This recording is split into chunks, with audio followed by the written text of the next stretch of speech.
Saya orang tua, Pak. Dari tadi sumur sini.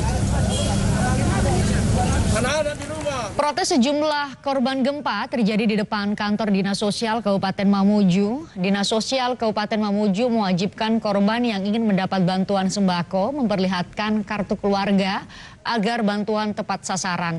Namun setelah protes muncul, Dinas Sosial meninjau kembali kebijakan syarat membuat kartu keluarga. Kemarin ini data, dia bilang besok baru datang ambil barangnya. Tapi sekarang sampai sekarang belum ada. Jam berapa disuruh datang? Hah? Jam berapa disuruh datang? Jam? Jam 8. Sampai sekarang belum ada? Belum ada. Dari tadi siang kita ada di sini mengantri. Masa tidak dikasih? Harus ada kakak katanya. Bagaimana mau ada kakak kalau tertimbun rumah bagaimana? Rumah saya hancur, Pak. Hancur rumah saya. Bagaimana saya mau cari kakak saya? Ya, Pak. Saya keluar dari rumah pakai sarung saja. Jadi bagaimana cara mau cari kakak? Saya kira memang sangat dipahami masyarakat kita yang ada di luar ini, mereka sangat mendesak karena mereka memang sudah butuh. Tetapi kami akan upayakan untuk segera melayani mereka. Tetapi kami akan memberikan secara berkelompok. Jadi di mana tempat evakuasinya, di mana poskonya, kami suruh data anggota masyarakatnya di situ, baru kami berikan bantuan satu yang bertanggung jawab untuk menyalurkan. Jadi cuma kan mereka datang ada yang satu-satu. Kami arahkan untuk kembali dulu di mana mengungsi, di mana poskonya didata dan ya minimal diketahui lingkungannya untuk dibawa ke sini untuk segera kita berikan bantuannya untuk disalurkan di masing-masing poskonya di tempat pengungsiannya. Bahkan seorang pengungsi korban gempa di Mamuju, Sulawesi Barat mengaku lokasi pengungsiannya belum pernah menerima bantuan dari pemerintah. Selama di pengungsian, dirinya harus menyiapkan makanan dan kebutuhan lainnya secara mandiri. Sukarela mau nyumbang silakan, tapi ada yang tadi malam itu terlalu berbelit prosedurnya. Saya bilang pulang saja, Pak. Ya, pulang saja karena yang kami butuhkan makanan, bukan bicara. Kami butuh realita, bukan retorika. Bapak tidak usah datang di sini berretorika. Yang kami butuhkan itu realita. Realita ada sembako, kita makan sama-sama. Di tenda saya ada orang tua, lansia, ada anak bayi. Sementara itu, ratusan warga korban gempa masih bertahan di pengungsian darurat yang didirikan di depan Mapolda Sulawesi Barat. Mereka terpaksa hidup tanpa sarana memadai dan selama ini mengeluarkan dana pribadi. Pemerintah Provinsi Sulawesi Barat terus membenahi pengungsian di samping menyelamatkan korban yang menjadi dua prioritas penanganan korban gempa. Ada bantuan yang sudah diterima? Tidak ada, Pina. Jadi untuk hidup sehari-hari seperti apa? Iya, kita sendiri yang tanggung. Apa-apa saja yang ditanggung sekarang? Beras, ikan, sayur, tabung, kompor. Semuanya pokoknya semua kebutuhan sehari-hari. Kita beli sendiri. Prioritas hari ini adalah tempat pengungsian. Bagaimana tempat pengungsian ini kita siapkan betul. Dan yang kedua adalah penanganan penyelamatan korban jiwa. Dan yang ketiga adalah penyiapan prasarana dan juga sarana yang lain untuk mendukung itu. Bukan SAR lagi, tapi komando operasi yang dalam hal ini ditunjuk oleh Pak Kepala BNPB, yaitu Pak Danrem 1402 Taruanda Tarogau.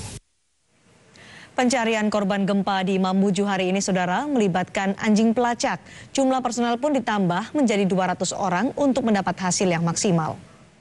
Area pencarian dibagi menjadi 5 sektor. Meski belum ada lagi laporan warga hilang pasca gempa di Mamuju, tim SAR tetap mencari di antara reruntuhan bangunan yang roboh diguncang gempa. Hingga sore hari ini, dari data yang diberikan BNPB, total 73 korban meninggal sudah ditemukan oleh tim SAR. Diikuti dengan K9 penyisirannya, sehingga nanti kita mudah-mudahan ya beberapa hari ke depan kita sudah selesai melakukan pencarian, mengcover semua area-area yang sesuai dengan laporan yang kita terima, dan kita sudah bisa mungkin untuk memastikan bahwa tidak ada lagi korban di antara reruntuhan yang ada. Salah satu lokasi pencarian korban gempa adalah Rumah Sakit Mamuju. Tim SAR menerima laporan tentang 3 warga yang hilang di sekitar lokasi ini. Anjing pelacak dilibatkan untuk mencari jejak korban yang sebelum gempa berada di lantai 3 rumah sakit. Sebelumnya 4 korban ditemukan tim SAR tewas di antara reruntuhan Rumah Sakit Mitra Manakara.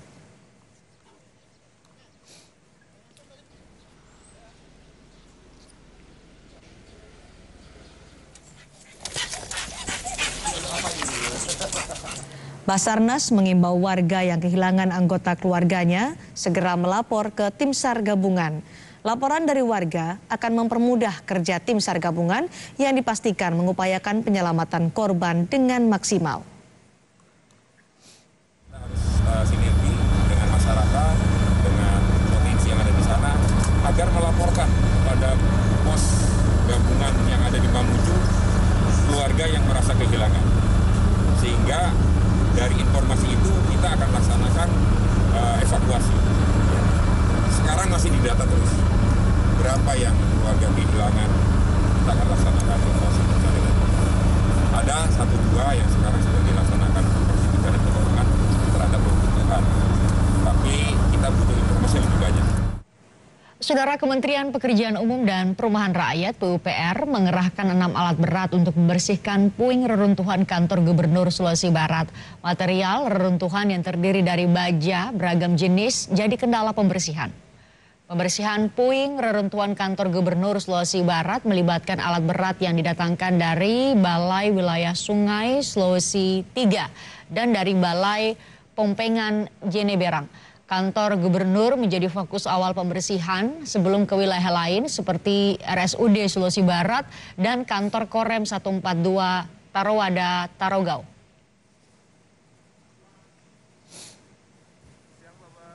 Dalam pembangunan kembali sejumlah wilayah yang terdampak gempa di Sulawesi Barat, pemerintah akan memprioritaskan pembukaan akses jalan penghubung antara Majene dan Mamuju.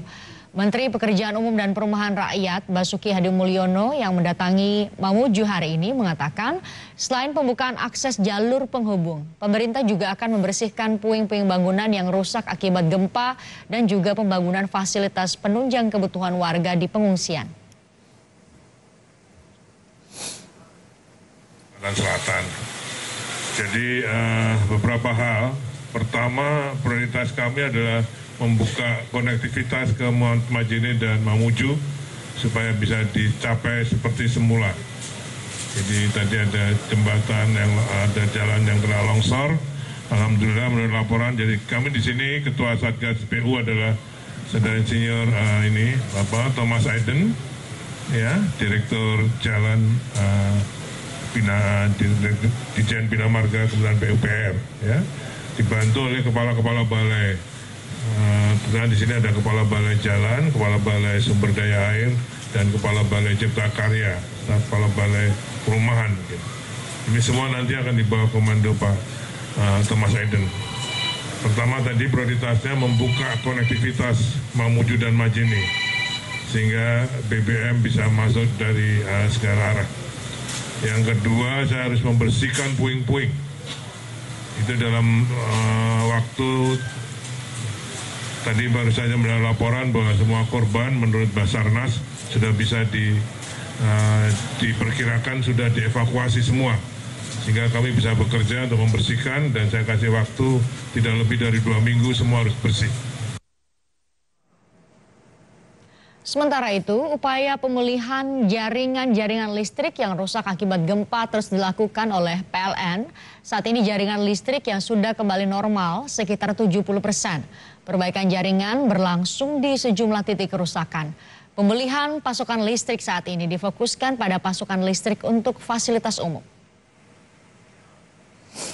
Memulihkan sistem listrikan Mamuju dan Majene sekitar 72% dan dengan kita berhasil menyalakan trafo atau gardu sebanyak 628 dari 872 yang padam pada saat gempa dengan jumlah pelanggan yang sudah menyala 64.799 dari 90.688 pelanggan yang padam pada saat pemadaman.